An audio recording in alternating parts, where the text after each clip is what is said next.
जय हिंद दोस्तों। अभी आप सेना के अंदर कुछ ऐसी चीजें हो रही हैं जिसको सुनकर के बड़ी खुशी भी होती है और राहत भी होती है। अभी एक हेडिंग है कि सेना में जवानों से ज्यादा अफसर क्यों दिव्यांग होते हैं।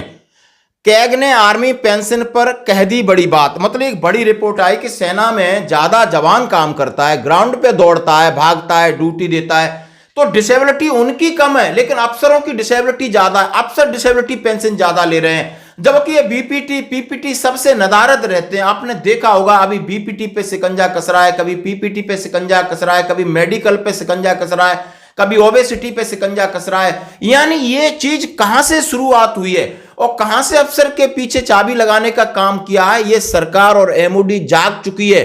सेना के अंदर क्या हो रहा है, मनमानी उसको भांप चुकी है और उसी लिए तुरंत ही एक आप देख रहे हो कोई न कोई स्क्रू टाइट किया जा रहा है। और जब इस खबर को सुनना होगा आपको, खबर पुरानी है लेकिन मामला नया है, ये बंद नहीं हुआ, ये चल रहा है। आखिर आज हम डिसेबिलिटी के लिए सफर कर रहे हैं तो इसके लिए जिम्मेदार भी उन्होंने सेना अधिकारियों को सीधा सीधा उठाया है। हाँ जी दोस्तों, जो भी नियम कानून सख्ती से और बढ़ते जा रहे हैं ये इनको मद्देनजर रखते जा रहे हैं। भले परेशानी जेसीओ को, भले परेशानी आपको हो, लेकिन वजह ये है, यानी अब सरकार के रेडार में ये लोग आ गए कि कुछ, मैं सभी की बात नहीं कर रहा, कुछ जो ऐसा कृत्य करते हैं, जो सेना में रह करके सेना की लायबिलिटीज बने हुए हैं, जो सेना में रह करके सेना के अपनी मनमानी करते हैं, अपने आराम की सोचते हैं, अपने काम की सोचते हैं, अपने फायदे की सोचते हैं, जिससे सेना का नुकसान होता है। ये बात सत्य है, मैं सभी की नहीं बात कह रहा, मैं चंद एक की कह रहा हूं, जो चंद एक इन्होंने कहा है कैग रिपोर्ट में। क्या कहा है जरा सुनिए। नई दिल्ली सेना के जितने अफसर हर साल रिटायर होते हैं उनमें से 40% डिसेबिलिटी पेंशन उठाते हैं, 40, 100 में से 40। लेकिन जवानों के मामले में यह आंकड़ा 15% है। आप समझ सकते हो, हमारे 100 जवान जाते हैं उसमें 15% डिसेबिलिटी है, अफसर 40% डिसेबिलिटी है। यही तो बात है, यही तो समस्या है इस देश की। इतना ही नहीं, रिटायरमेंट के बाद डिसेबिलिटी पेंशन लेने वाले अफसरों में भी 44 से 58% हिस्सेदारी अकेले मेडिकल अफसरों, मुख्य रूप से डॉक्टरों की है। और जो 40% अफसर हैं उसमें से 58% तो एएमसी के हैं भाई साहब। और ये कैग की रिपोर्ट है जो आप सबसे controller and auditor general CAG ने अपनी ताजा रिपोर्ट में ये आंकड़े दिखाते हुए रक्षा मंत्रालय और थल सेना मुख्यालय में इसकी वजह का पता लगाने को कहा।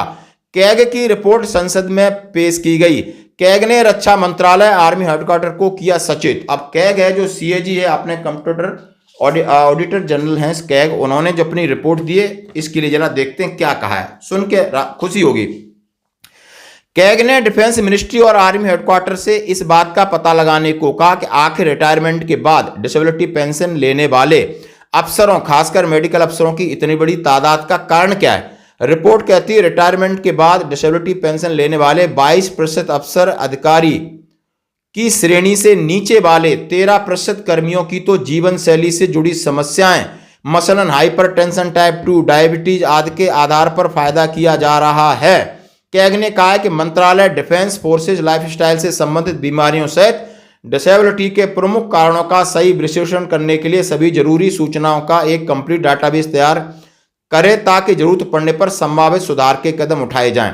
उन्होंने कहा है कि बिल्कुल यदि इन्होंने कहा है कि जो लाइफ टाइम डिजीज है, अब इनको कोई सर्जिकल इंजरी होती नहीं है, फिजिकल इस तरह होता नहीं है, हाइपरटेंशन इसकी आपने पेंशन ले रहे हैं और नीचे जवानों को ये चीजें मिलती नहीं है। ये सीधा सीधा रिपोर्ट कर रही है।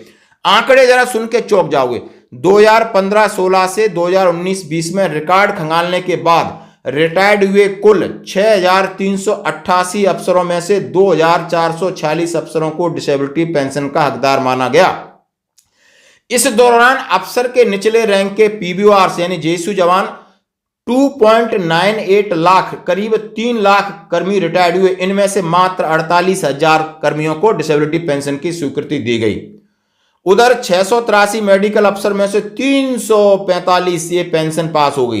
कैग ने इस आधार पर रक्षा मंत्रालय से पूछा, क्या उसने कभी यह जानने की कोशिश की कि आखिर इतनी भारी संख्या में अफसर अपाहिज होने के दावे कैसे स्वीकार किए जा सकते हैं? क्या उसने इस मुद्दे का समाधान का कोई रास्ता निकाला? डिसेबिलिटी सर्टिफिकेट में हो रही है गड़बड़ी। कई सैनिक काफी ऊंचाई पर ड्यूटी के दौरान जख्मी हो जाते हैं, बेहद तनाव से गुजरना पड़ता है। यह भी सच है कि उग्रवादियों के खिलाफ अभियानों को लगातार हिस्सा बनने के उन्हें परिवार से दूरी के इलाकों में ड्यूटी करते हैं, कई तरह की शारीरिक और मानसिक समस्याओं का सामना करना पड़ता है। आर्मी हेडक्वार्टर ने वर्ष 2019 में माना था कि कुछ लोग डिसेबिलिटी पेंशन का प्रावधानों का दुरुपयोग कर रहे हैं। कुछ टॉप अफसर तो ज्यादा पेंशन पाने के लिए रिटायरमेंट के कुछ दिनों बाद ही डिसेबिलिटी सर्टिफिकेट बनवा लेते हैं। एक सीनियर अफसर ने कहा कि डिसेबिलिटी सर्टिफिकेट का औसतन 20 से 25% पेंशन ज्यादा मिलती है। कुछ लोगों द्वारा डिसेबिलिटी पेंशन के सिस्टम का दुरुपयोग होने से रोकने के लिए आकलन और समाधान निकालना होगा। सीधा सीधा अफसरों पर आरोप लगाएगा। मैं कुछ की कह रहा हूं, टॉप अफसर पेंशन ज्यादा पाने के लिए डिसेबल हो जाते हैं, मनमानी है बिल्कुल उनकी चल रही है।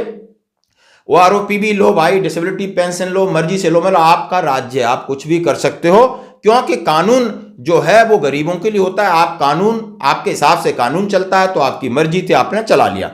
7वें वेतन आयोग ने भी उठाया गया था सवाल। हाँ जी दोस्तों, हालांकि ज्यादातर डिसेबिलिटी सर्टिफिकेट सही होते हैं, इसलिए उन पर कोई आंच नहीं आनी चाहिए। ध्यान रहे कि 7वां वेतन आयोग ने भी डिसेबिलिटी पेंशन की दावेदारी पर बड़ी उछाल पर सवाल खड़ा किया था।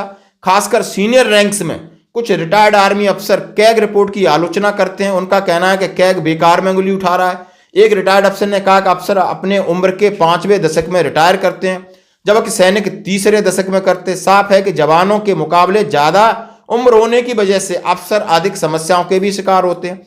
जवानों के मुकाबले ज्यादा समय तक ड्यूटी रहने के कारण उनके चोटिल होने, तनाव से गुजरने, यानी ये इनका आंकड़ा है कि भाई 12 लाख जवान है, वो जल्दी रिटायर्ड हो जाते हैं, उनमें समस्याएं कम होती हैं। हम ज्यादा नौकरी करते हैं इसलिए हमारी समस्याएं बढ़ जाती हैं। ये गोलमोल इनके जवाब थे।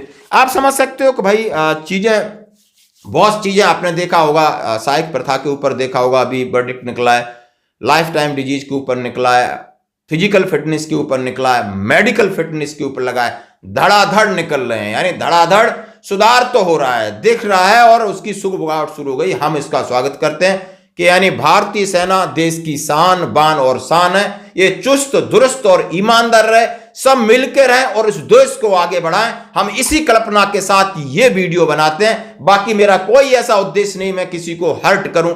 जय हिंद।